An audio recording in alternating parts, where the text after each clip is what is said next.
Maintenant, comment vous me dites moins tape guettant en espagnol. Alors, pour me dire moins tape guettant, m'a dit yo iba a. Yo iba a. Qui veut dire moins tape guettant. OK? Et il y a une différence entre moins tape guettant et puis moins ti presque. Moins ti presque. Maintenant, pour me dire moins ti presque, m'a dit yo estaba a punto de. Yo estaba a punto de. Voilà. OK?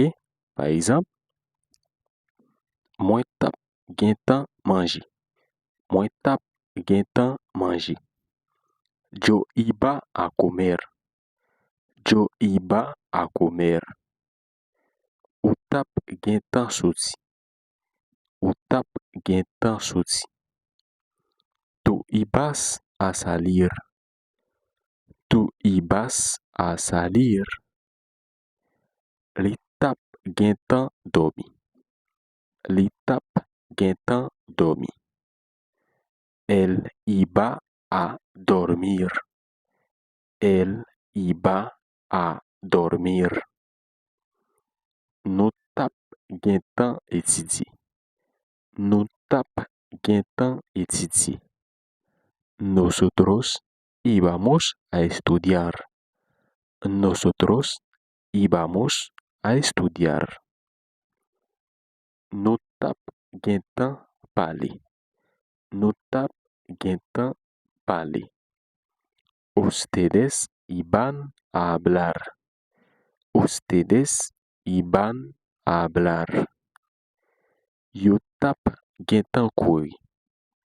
Yo tap gen tan courir. Ellos iban a correr. Ellos iban a correr. Moi tap gen tan rele. Moi tap gen tan rele. Yo ya iba a llamar. Yo ya iba a llamar. Ou tap gen tan vini. Ou tap gen tan vini. Tu ya ibas a venir. Tu ya ibas a venir. Li tap gen tan crier. Li tap gen tan crier. Ella iba a llorar. Ella iba a llorar. Nous tap gen tan soti. Nous tap gen tan soti. Nosotros ya íbamos a salir. Nosotros ya íbamos a salir. Nous tap gen tan commencer. Nous tap gen tan commencer. Ustedes ya iban a empezar. Ustedes ya iban a empezar. Yo tap gen tan gagner. Yo tap gen tan gagner. Ellas iban a ganar. Ellas iban a ganar. Moi tap gen tan écrit. Moi tap gen tan écrit. Yo iba a escribir. Yo iba a escribir. Yo iba a escribir. Ou tap gen tan étudier. Ou tap gen tan étudier. Tu ibas a estudiar. Tu ibas a estudiar. Tu ibas a estudiar. Li tap gen tan rive. Li tap gen tan rive. Elle ya iba a llegar.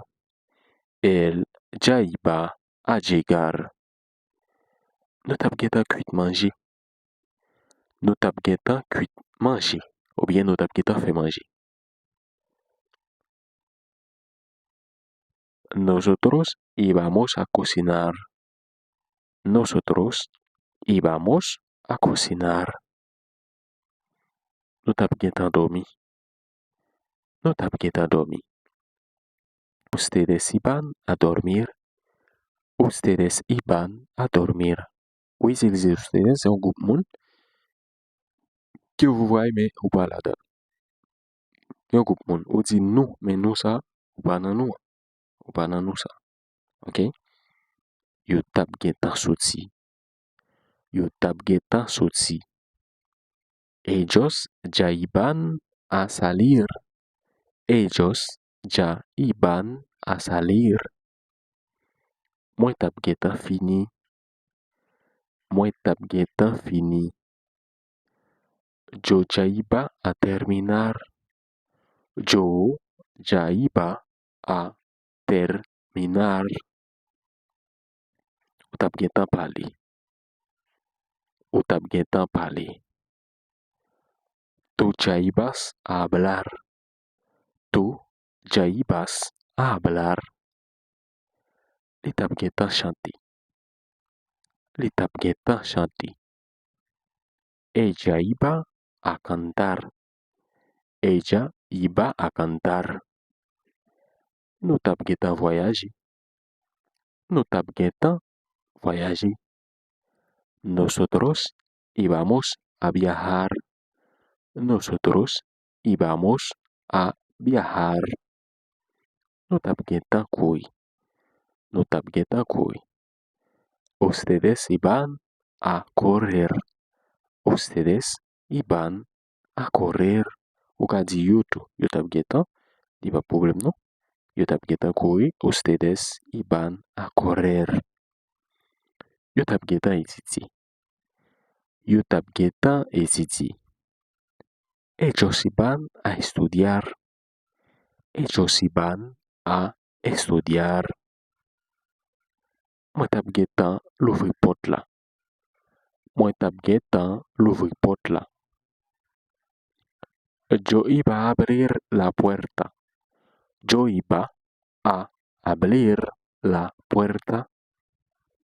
Ou tap gen tan fermer fenêtre la. Ou tap gen tan fermer fenêtre la. Tú ibas a cerrar la ventana. Tú ibas a cerrar la ventana. Tú ibas a cerrar la ventana. Li tap gen tan acheter manger. Li tap gen tan acheter manger. Él iba a comprar comida. Él iba a comprar comida. Él iba a comprar comida. Nou tap gen tan nettoyer. Nou tap gen tan nettoyer. Nosotros íbamos a limpiar. Nosotros íbamos a limpiar. Nou tap gen tan travail. Nou tap gen tan travail. Ustedes iban a trabajar. Ustedes iban a trabajar. Yo tap gen tan danser. Yo tap gen tan danser. Ellas iban a bailar. Ellas iban a bailar. Maintenant, nou te di pou di mwen te preske, ok, fè un bagay, wap itilize yo estaba a punto de. Ok? Apre li, se verbe la à l'infinitif. Voilà. Exemple, mwen te preske manje. Mwen te preske manje. Yo estaba a punto de comer. Yo estaba a punto de comer. Ou te preske soti. Ou te preske soti. Tú estaba a punto de salir. Tú estabas a punto de salir. Tú estabas a punto de salir. Li te preske dormi. Li te preske dormi. Él estaba a punto de dormir. Él estaba a punto de dormir. Nou te preske etidie. Nou te preske etidie. Nosotros estábamos a punto de estudiar. Nosotros estábamos a punto de estudiar. Nou te preske pale. Nou te preske pale. Ustedes estaban a punto de hablar. Ustedes estaban a punto de hablar. Yo te presque couri. Yo te presque couri. Ellos estaban a punto de correr. Ellos estaban a punto de correr. Moi te presque relé. Moi te presque relé. Yo ya estaba a punto de llamar.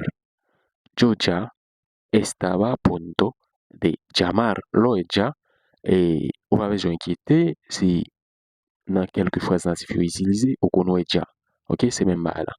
Moi, te presque relé. Yo ya estaba a punto de llamar. Voilà. Ou te presque vini. Ou te presque vini. Tú ya estaba a punto de venir. Tú ya estabas a punto de venir. Il était presque crié. Il était presque crié. Ella estaba a punto de llorar. Ella estaba a punto de llorar. No te presque sorti. No te presque sorti. Nosotros ya estábamos a punto de salir. Nosotros ya estábamos a punto de salir. Nosotros ya estábamos a punto de salir. No te presque commencé. No te presque commencé. Ustedes ya estaban a punto de empezar. Ustedes ya estaban a punto de empezar. Yo te presque gagné. Yo te presque gagné. Ellas estaban a punto de ganar. Ellas estaban a punto de ganar. Ellas estaban a punto de ganar. Moi te presque écrit. Moi te presque écrit. Moi te presque écrit. M'a dit, yo estaba a punto de escribir. Yo estaba a punto de escribir. Ou te presque étudié. Ou te presque étudié. Pour me dire étudier, m'a dit estudiar. Verbe estudiar. Maintenant, m'gita connaît comme pour me dire, moi te presque, m'a dit tú, ok? Ou te presque, tú estabas a punto de, ok? Estudiar, ok? Tú estabas a punto de estudiar. Voilà. Il était presque arrivé. Il était presque arrivé. Ok? Pour me dire arrivé, m'a dit llegar, ok? M'gita connaît, quand pour me dire il était presque, m'a dit él ya estaba a punto de, ok? Llegar. Él ya estaba a punto de llegar. Voilà. Nous t'es presque cuit manger. Ou bien, nous t'es presque fait manger. Nous t'es presque fait manger. Fait manger, qui c'est cocinar. Cocinar. Ok? Nosotros estábamos a punto de cocinar. Nosotros estábamos a punto de cocinar. Voilà. Ok? Yo t'ai presque dormi. Ou bien, no t'ai presque dormi. Nabzi, ustedes estaban a punto de dormir. Ustedes estaban a punto de dormir. Ok? Yo t'ai presque sorti. Yo t'ai presque sorti. Pour me dire sorti, m'a dit salir. Sorti, salir. Eh bien, m'gita connaît comme on dit, yo t'ai presque, m'a dit ellos ya estaban a punto de, yo te presque, sorti qui c'est salir, ok? Salir. Ellos ya estaban a punto de salir. Voilà. Moi te presque fini. Moi te presque fini. Yo estaba a punto de terminar, ok? Fini, qui c'est terminar. Fini, terminar. Yo estaba a punto de terminar. Voilà. Ok? Ou te presque parler. Ou te presque parler. Ok? Verbe parler, infinitif là qui c'est hablar, ok? Ou te presque, on dit tú estabas a punto de, ok? Tú estabas a punto de hablar. Tú estabas a punto de hablar. Voilà. Ok? Li te presque chanté. Li te presque chanté. Ok? Chanter en espagnol, on dit cantar. Cantar. Ok? Li te presque. Maintenant, li capable yon fille, li capable yon garçon. La fille, ella estaba a punto de. Ok? Ella estaba a punto de cantar. Cantar, li te presque chanter. Nous te presque voyager. Nous te presque voyager. Nosotros estábamos a punto de viajar. Ok? Voyager qui c'est viajar. Nosotros estábamos a punto de viajar. Voilà. Nous te presque courir. Nous te presque courir. Ok? Nous te presque courir. Ok? Courir qui c'est verbe courir. Correr. Correr. Ok? Ustedes estaban a punto de, qui c'est nous te presque, ok? Courir. Courir. Voilà. Yo te presque étudié. Yo te presque étudié. Ellos estaban a punto de estudiar. Ellos estaban a punto de estudiar. Voilà. Moi te presque l'ouvrir porte là. Moi te presque l'ouvrir porte là. Pour me dire ouvrir porte, m'a dit abrir la puerta. Abrir la puerta. Maintenant, je connais comment pour me dire moi te presque qui c'est yo estaba a punto de, ok? Abrir la puerta. Voilà. Ou te presque fermer fenêtre là. Ou te presque fermer fenêtre là. Fermer fenêtre qui c'est cerrar, fermer, cerrar fenêtre qui c'est la ventana. Voilà. Fermer fenêtre, cerrar la ventana. Ou te presque fermer. Ok? Tú estabas a punto de cerrar la puerta. Voilà. Tú estabas a punto de cerrar la ventana. Il était presque acheté manger. Il était presque acheté manger, mais il n'est pas arrivé à acheter. Él estaba a punto de comprar comida. Él estaba a punto de comprar comida. Nous t'es presque nettoyé. Nous t'es presque nettoyé. Nous t'es presque nettoyé, mais autres fait nous fâcher. Nous pas guetant nettoyé. Nous dit nosotros estábamos a punto de limpiar.